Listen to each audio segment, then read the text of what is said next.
Hey Booktube, it's Kim at Middle of the Book March, and this is my Bookish week for Saturday, April 30th. Is that right? I think that's right. Yeah, it's the 30th of April. The month is gone. I am this close to not needing to turn my heat on anymore, and it's already late in the season for that. Normally by tax day, nobody turns the heat on, put socks on, wear a sweater, put on a hat. I'm sick and tired of using the oil. No more heat. Yeah, when I was a kid, oh my gosh, we lived in this decrepit house. I mean, it was a comfortable home, but it needed some definite work. And my ex-husband and I moved into this house when I was pregnant with my oldest daughter. And we pulled down the sheetrock in one of the bedrooms to make a baby room. And when we did that, we realized there was about maybe a quarter of an inch worth of insulation. And when we pulled the insulation out, you could see the sunlight from inside the room into the backyard through the slats in the shaker siding on the back of the house. And I couldn't believe it. Like, no wonder that place was so cold in the wintertime. So for me, growing up, I was used to a cold house, and I loved walking around in blankets and everything. All that to say, no more heat. I can't stand using the fuel.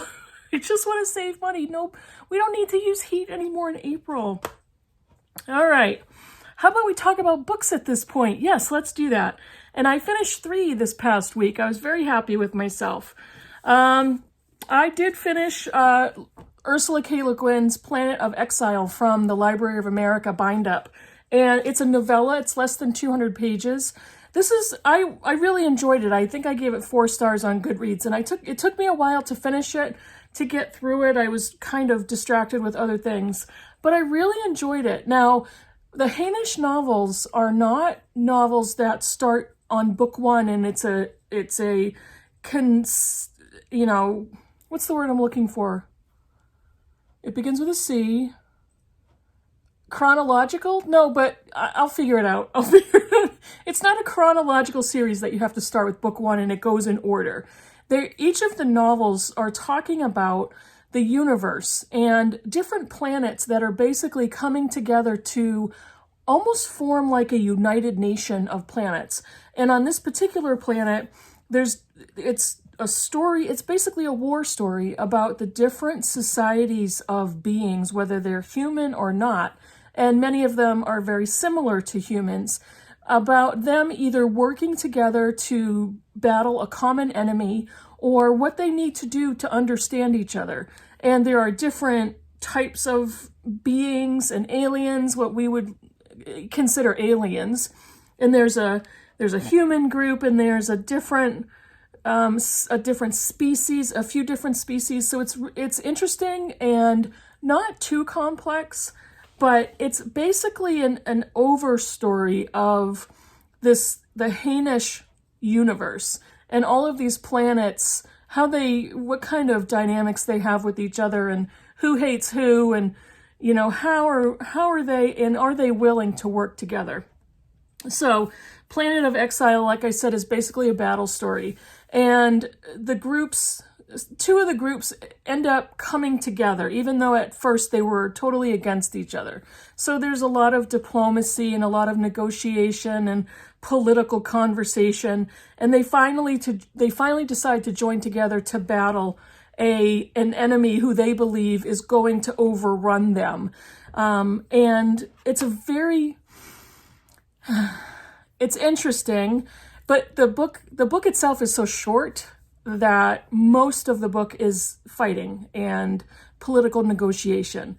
I really did enjoy it. I enjoy the world that she's creating, and this actual book will be an ongoing project I'll have probably through the year. So I'm not going to immediately go to the next novel, which is City of Illusions, but that one is definitely in my queue, and we'll get to it when I feel like reading more Le Guin. Now, I finally finished Lolly Willows by Sylvia Townsend Warner. And again, this is a very short book, but I stayed with it for a longer amount of time than I normally would on a book this short. And it was just so brilliant. And I wasn't sure I was going to feel that way as I was reading the book. And I got to the almost the exact halfway point. And I thought, this is very good, and I'm really enjoying the story. And Lolly Willows is a character that I always enjoy. She's kind of a middle-aged-ish woman.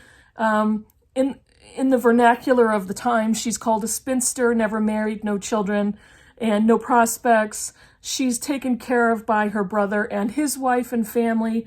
And upon the death of her father, she is convinced by her brother and his wife that she needs to leave the family home, the family estate, and move to London with them because she will be all alone. And what kind of life is that? So her brother Henry convinces Lolly, whose real name is Laura, to move in with his family, and they have 2 young daughters, and Laura and Henry have another brother and his wife, Sylvia, I think her name is.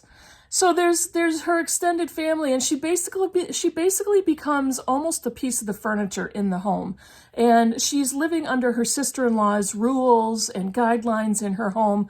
She doesn't have any sway or say into what happens in her everyday life. It's all dictated by her sister-in-law, and she's very pleasant. They get along well. But Laura wants something more. She doesn't just want to be a built-in babysitter in a very small extra room that they've put her in, and all she has is a bed and a writing desk. She doesn't want that life, and she can't figure out at first, through the entire first half of the book, what she's going to do.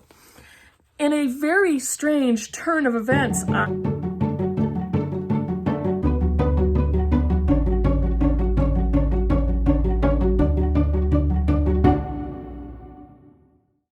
and I don't want to really tell you what happens in the second half because I want it to be a surprise for anybody who picks it up. Now, Sylvia Townsend Warner is one of those writers that I just loved reading her description of Laura, and I loved the emotional and the interior thoughts and life of Laura Willows. And we get to follow her as she's kind of floating in a half-life of sort, because she doesn't have agency. She's not looked at as an independent, intelligent woman. She's looked at as somebody who needs to be cared for. And because she's a single sister, and this is at the turn of the 20th century, so brothers are in charge of caring for their single sisters. And it doesn't look like Laura has any interest in meeting a man. She has a few opportunities, and she doesn't connect with anybody, nor does she want to. So her family kind of gets to the point where they've resigned to the fact that she will be a single woman and a spinster and will live with them, and they're okay with that because she's a lovable woman. She's sweet, she's non-invasive, and the way Sylvia Townsend Warner writes that, it's so relatable because Laura just has not motivation, but she has no encouragement to go out and be who she should be. And it's kind of a symptom of that time in history for women. And the exceptional part of the book is when she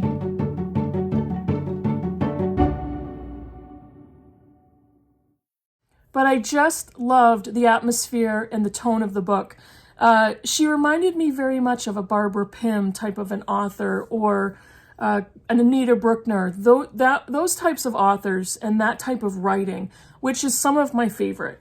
And so I really loved Lolly Willows. I thought her development was brilliant. The author did an exceptional job at painting her life, at giving the reader that portrait of who she was. And I just really loved it. And I'm so glad that I finally got to it. Now, I listened to Pride and Prejudice on audio, and I've read Pride and Prejudice a couple times. I've seen the movies too many times to count. I saw the movie too many times to count, and I've watched the BBC miniseries many times. It's a favorite, clearly, and I'm not even going to tell you what the book is about. Everybody knows what Pride and Prejudice is about. And I listened to the audio narrated by Amelia Fox, who actually played Georgiana Darcy in the BBC miniseries of the book, and I thought that was so interesting. So let me show, this is the hardcover copy that I have, Modern Library Edition. This is Colin Firth and Jennifer Early, who were the protagonists in the BBC miniseries version. And I always thought that was my favorite film visual version of Pride and Prejudice. But then I went back and I watched the Keira Knightley and Matthew McFadyen movie version. And it's like, now I'm all convoluted. I'm all confused. It's like, okay, which was the better Elizabeth Bennet and which was the better Mr. Darcy? So when I think about the secondary characters, I think I like the secondary characters in the BBC miniseries better, especially the ones that are satirical. Mrs. Bennet in the BBC version is exceptional. Mrs. Bennet in the movie is very good. Mr. Collins in the BBC version is exceptional, and Mr. Collins in the movie is very good. And even the sisters are funnier, in my opinion, in the BBC version. But I like Jane from the movie. So you're going to have to mash the movie and the BBC miniseries together for me. But I will consistently and continually watch both versions. So I have this Modern Library Pride and Prejudice with the BBC cover on it. And it's... Then I have I think this is the Penguin Classics Deluxe Edition of Pride and Prejudice. And this one is the one with French flaps and deckled edges. And I really love this version. And then I also have my Barnes & Noble hardcover edition of Pride and Prejudice. I actually have all of Jane Austen's novels in this Barnes & Noble hardcover edition. And I really love that artwork on the cover. Let's see, what color is this one? Oh, this one is kind of like a navy blue.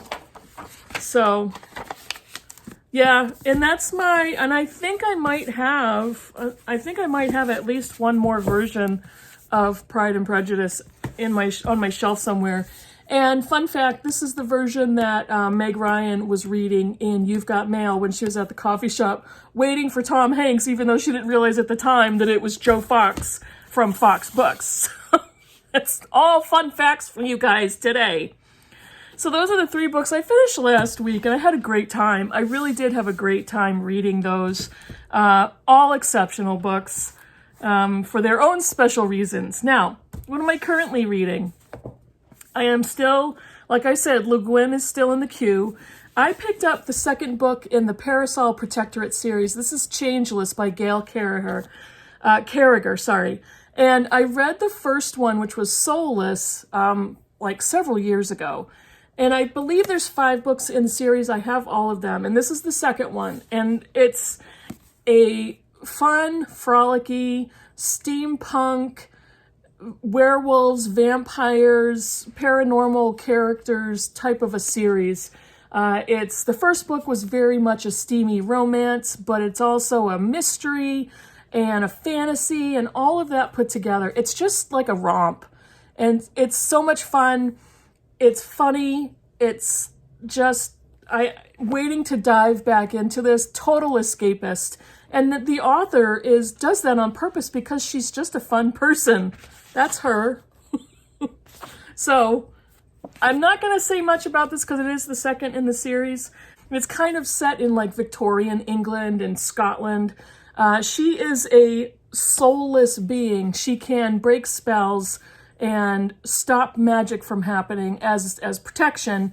And she ends up, actually I can't say that. But she is the main character of the series, so that is all I can say about that.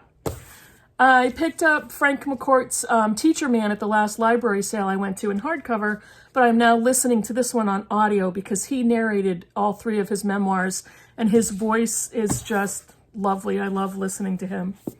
And I haven't officially started reading this yet, but this is a reread for me. And I am rereading I Know Why the Caged Bird Sings by Maya Angelou, and we're reading this for the Critical Chicks book group for May.